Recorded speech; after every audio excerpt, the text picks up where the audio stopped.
Hai, berjumpa kembali dengan saya Vida Ayu Mehapsari pada modul 3.1 pengambilan kekuatan berbasis nilai-nilai kebajikan sebagai pemimpin. Mengajarkan anak menghitung itu baik, namun mengajarkan mereka apa yang berharga atau utama adalah yang terbaik. Teaching kids to count is fine, but teaching them what count is the best. Bob Talbert. Dari kutipan di atas dapat dipahami bahwa pembelajaran haruslah bermakna untuk kehidupan siswa. Pembelajaran yang sedang kita lalui saat ini dapat dirasakan manfaatnya secara langsung pada keadaan di lingkungan sekitar siswa. Oleh karena itu, pembelajaran harus memiliki dasar nilai-nilai kebajikan yang memberikan dampak pada lingkungan sekitar siswa.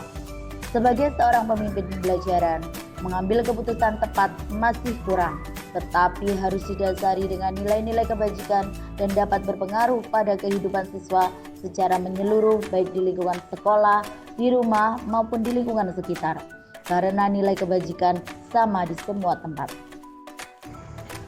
Dari kutipan Georg Wilhelm Friedrich Hegel, "Education is the art of making man ethical."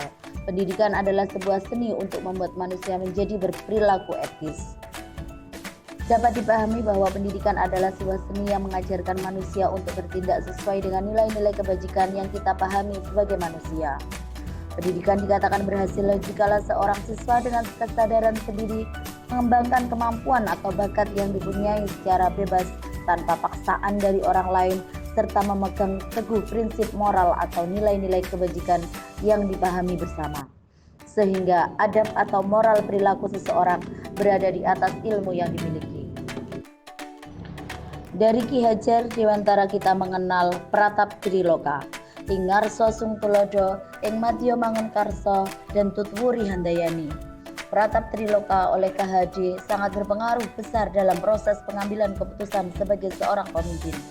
Sebagai seorang pemimpin, kita harus bisa menjadi teladan, memberi dukungan dan dorongan serta mengikuti hal-hal baik yang telah ada dalam kelompok masyarakat dengan berpegang teguh pada nilai-nilai kebajikan yang telah kita percayai.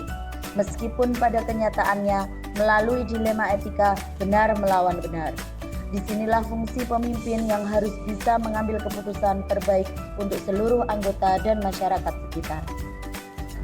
Materi pengambilan keputusan berkaitan dengan kegiatan coaching atau bimbingan yang diberikan pendamping atau fasilitator dalam perjalanan proses pembelajaran kita, terutama dalam pengujian pengambilan keputusan yang telah kita ambil. Karena dalam proses pembelajaran pengambilan keputusan melalui bimbingan fasilitator dan pengajar praktik dengan berdasar prinsip nilai kebajikan sangat membantu saya dalam proses pencerahan bagaimana proses pengambilan keputusan yang tepat dan bermanfaat untuk semua kalangan. Pengambilan keputusan dengan langkah pengujian yang tepat menghasilkan keputusan yang meminimalisir kerugian beberapa pihak tetapi tetap menguntungkan siswa karena dasar dari pengambilan keputusan tersebut adalah keberpihakan kepada siswa dan semata-mata untuk kepentingan siswa. Kemampuan guru dalam mengelola dan menyadari aspek sosial emosionalnya akan berpengaruh terhadap pengambilan suatu keputusan, khususnya masalah dilema etika.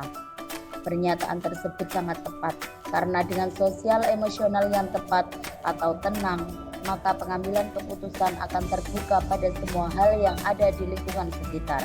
Sebaliknya, jika dalam kondisi yang kurang tepat, maka kesadaran penuh berkurang dan semua masukan baik akan tertutup. Kasus yang fokus pada masalah moral atau etika kembali kepada nilai-nilai yang dianut seorang pendidik. Sangat dipahami bahwa penyelesaian kasus moral dan etika harus berdasarkan nilai-nilai kebajikan dari seorang pendidik.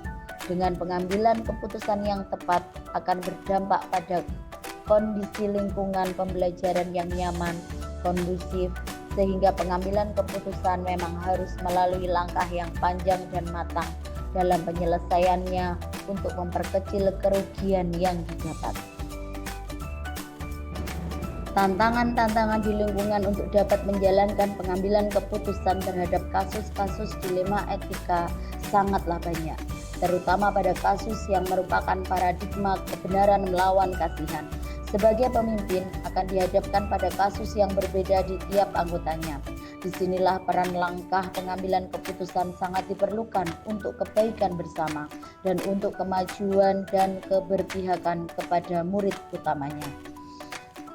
Pengaruh pengambilan keputusan yang kita ambil ini dengan pengajaran yang memerdekakan murid dan memutuskan pembelajaran yang tepat untuk potensi murid kita yang berbeda-beda.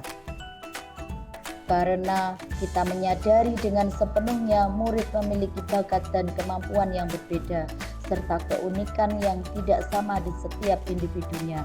Sebagai pemimpin pembelajaran, kita harus menyadari hal tersebut dengan jelas dan benar. Seorang pemimpin pembelajaran dalam mengambil keputusan dapat mempengaruhi kehidupan atau masa depan murid-muridnya.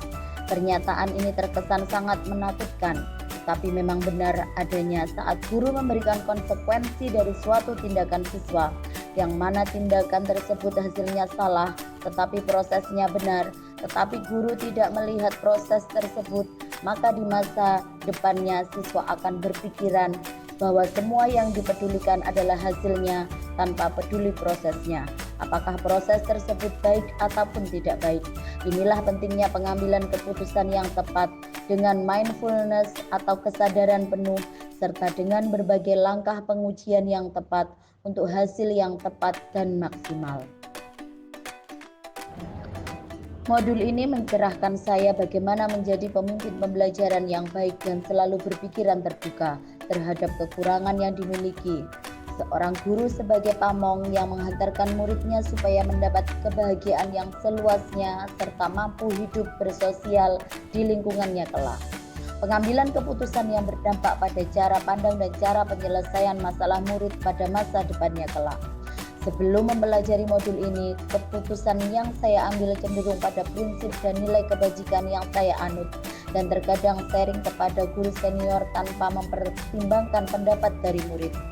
Setelah saya mempelajari modul ini, saya tercerahkan bahwa pengambilan keputusan tidak harus segera pada hari tersebut, tetapi membutuhkan langkah-langkah dalam penyelesaiannya supaya hasil yang didapat tepat dan demi kebaikan bersama.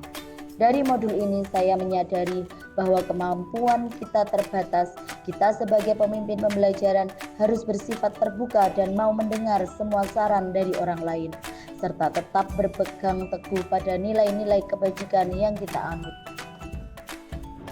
Topik pada modul ini sangat penting bagi saya sebagai individu dan sebagai seorang pemimpin. Karena dengan mempelajari dan memahami modul ini, saya tercerahkan bahwa sebagai individu kita harus berpegang teguh pada prinsip dan nilai kebajikan. Saat mengambil keputusan selalu memikirkan dampak yang akan diterima oleh semua yang terdampak pada pengambilan keputusan tersebut. Ketika menjadi seorang pemimpin, sangat bijak jika kita bisa menerapkan langkah-langkah pengujian dalam pengambilan keputusan yang syarat akan dilema benar melawan benar. Karena semua pihak yang terdampak akan mampu menerima keputusan dengan ikhlas dan tanggung jawab. Jika semua unsur langkah pengujian telah diterapkan, meskipun terkadang hasil yang diperoleh masih kurang maksimal, paradigma dan prinsip dalam pengambilan keputusan akan selalu memiliki dampak yang dihasilkan. Pemimpin yang baik adalah yang mau bertanggung jawab terhadap hasil keputusan yang telah diambil dan mau mengevaluasi hasil keputusan tersebut demi kebaikan semuanya, terutama pada siswa. Terima kasih, sampai ketemu di lain kesempatan.